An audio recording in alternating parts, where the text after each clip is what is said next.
And I was telling Warren Lance that I like a good ramble, and he basically complimented me saying that my rambles are the best.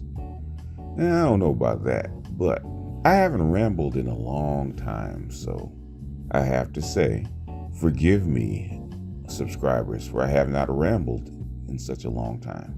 And I don't think this is going to turn into a rant, because I really don't want to turn into a rant, but recently, and it's over the past few days, on Facebook, under Dr. Tiesan Johnson's Facebook, he actually posted a link going back to Kevin's video talking about what should a woman do for a high-value man, specifically black women. And I do believe that was the video.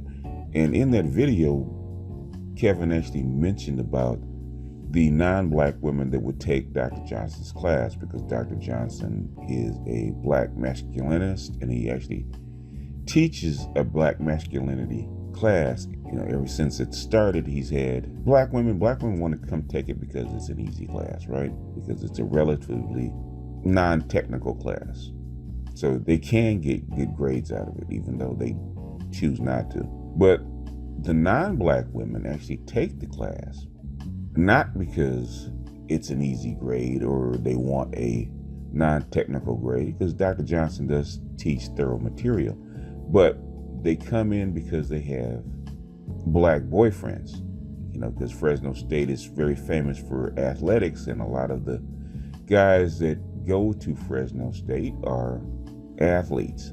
And of course, athletes have women of various ethnicities that date them.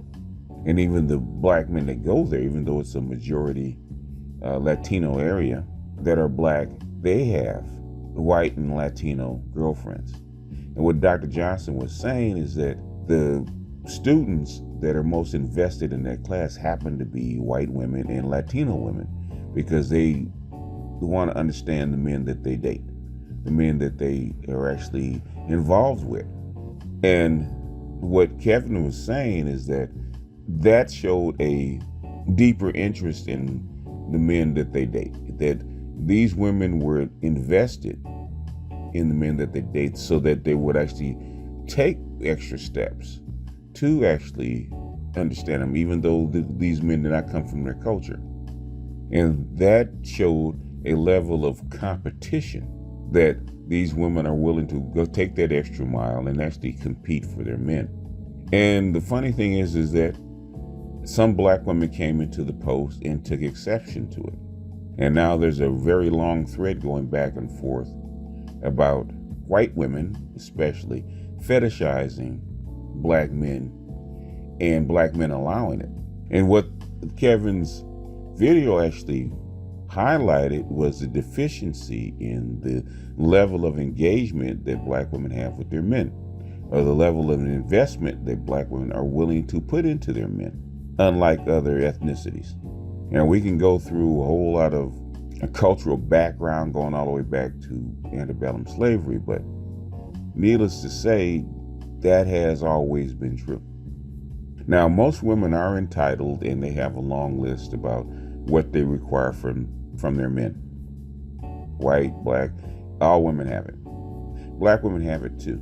The difference is the level of investment that these women are willing to give back to their men. And black women's investment are willing to give back is perhaps the lowest. Now, there's one thing black women will do that a lot of other ethnicities won't do, is that black women will put up with a lot of foolishness, which is probably why they love knuckleheads. Because the one thing that black women do have in spades, or supposedly have in spades, is tolerance for some foolishness. I guess that's their one superpower. So if you have a superpower, you will tend to use it. Okay, so if you're a hammer, you want to find a nail. You don't want to find a screw.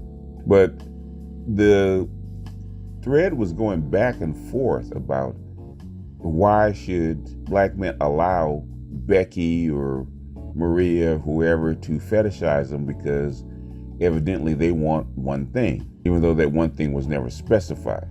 And the only thing that I could think of was looks and sex, because black men aren't the most, successful of the groups of men as far as financial success.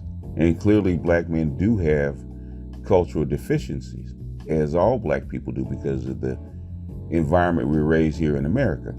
So black women say that the only reason that black men could be wanted in the United States is for looks and sex, that they're actually a sexual fetish. And some of that is true, because guess who says the exact same thing that black women say? White men say the same thing. In fact, that was a big thing going on about BLM. In fact, on both sides, because the vast majority of people out there protesting, carrying BLM signs, are white women.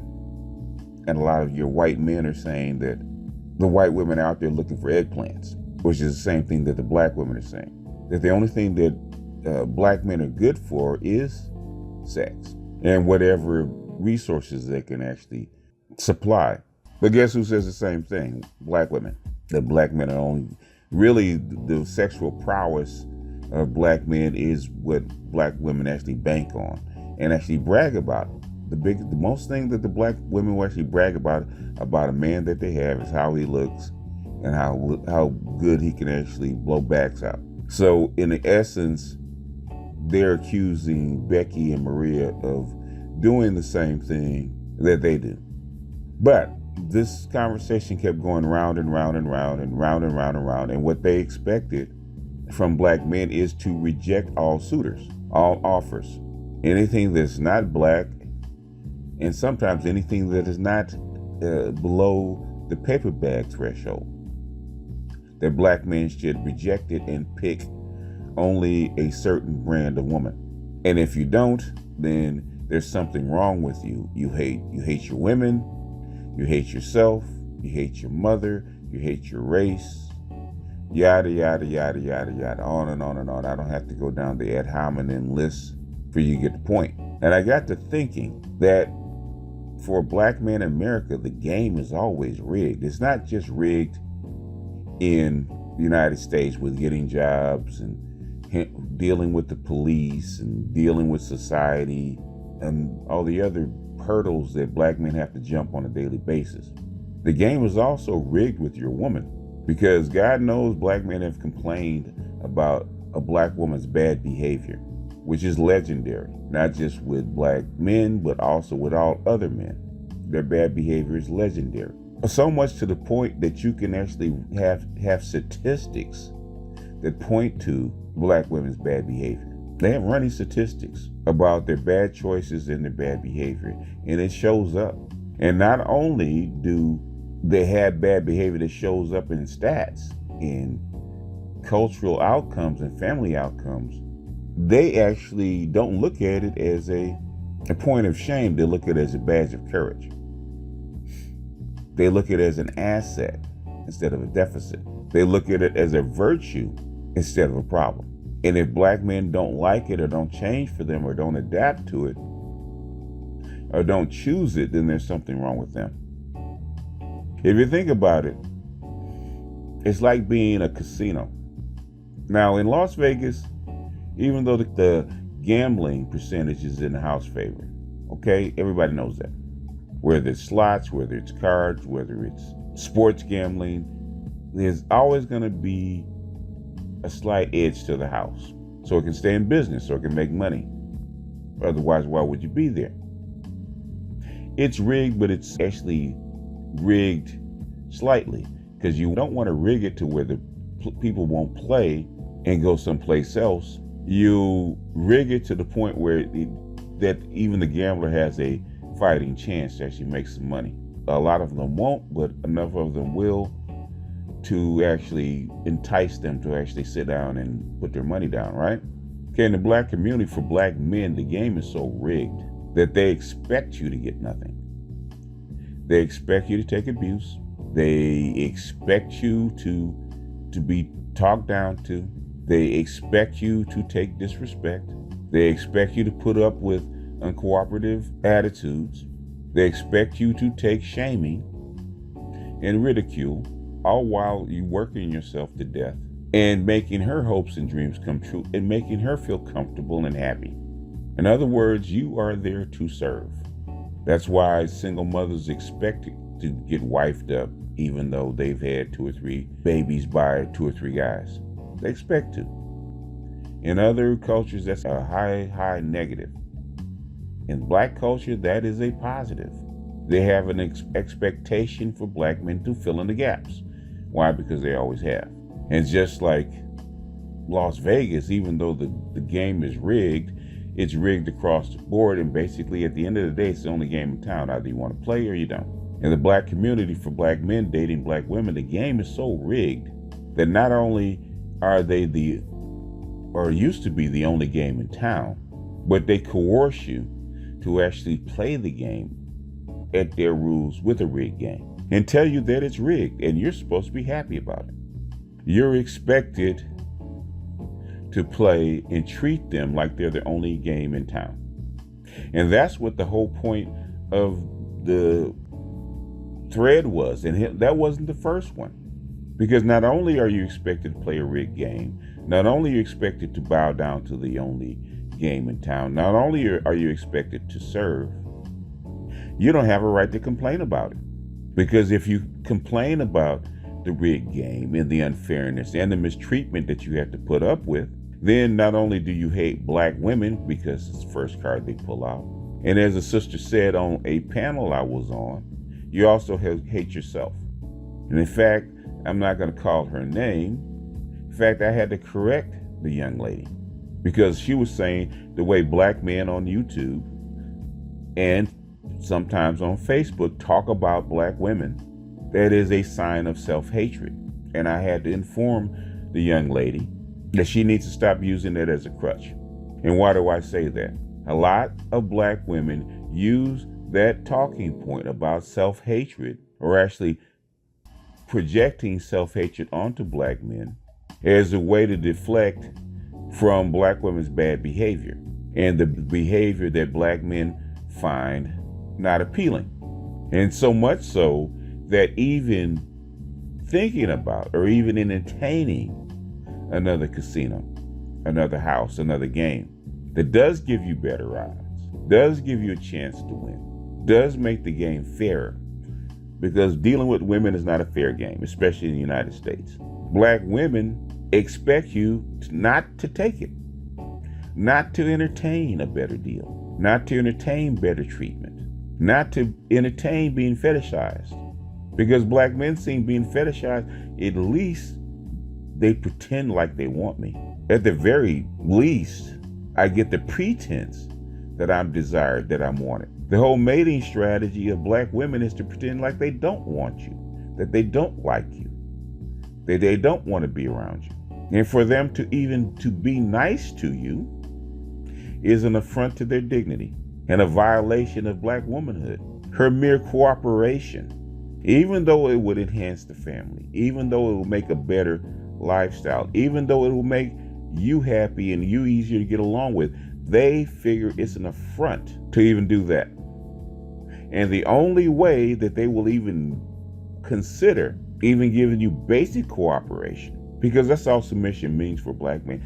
Black men have no inkling, no thoughts of Black women submitting like other groups of women do. That's not even in the cards. We already know up front that's not going to happen. All Black men want is basic cooperation, basic consideration, basic niceness, just basic. Black men like to have their ass kissed too. All people like to have their ass kissed, at least every now and then. Black women believe if you're not kissing their ass or your lips are not firmly planted on their ass, then there's something wrong with you. And in Dr. Johnson's thread, two or three threads that he had, Black women came in trying to basically reattach your lips to their ass and basically come in and actually mommy all the Black men in that thread and basically discount all the experiences of all Black men, because guess what? What you feel, what you see, and how you think is not what it is. Who are you going to believe, me or your lying eyes? Which is no different from the slave master.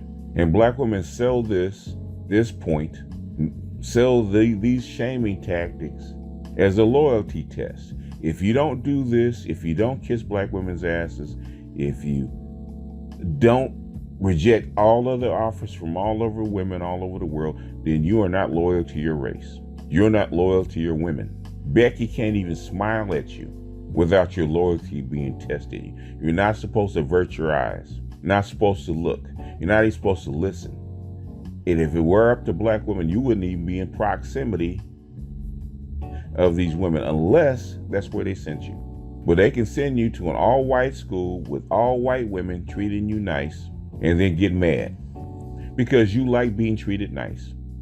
You like to being spoken to in a respectful manner. You like being approached, because female approach and masculine approach are two different things. You like women to actually start a conversation with you and treat you like you're a human being instead of a piece of meat.